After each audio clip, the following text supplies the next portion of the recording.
Sampean ngerti ora bolo, angger istri gajine luwih gedhe saka suami, kuwi suasana omah dadi gampang panas.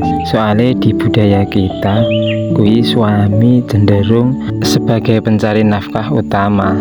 Angger istri pendapatane tiba-tiba luwih unggul saka suami, suami biasane terus merasa minder. Tanpa disadari, si istri merasa lebih berkuasa, terus ngatur sak kabahe. Lah wong kadang kari nampa wae senenge ngatur pol, ora.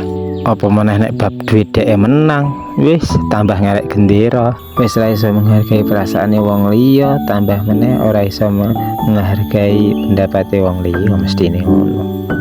Luwih parah meneh kesombongan iso metu angger istri merasa berhak ngatur ini itu, jalaran pendapatane luwih gede saka sang suami.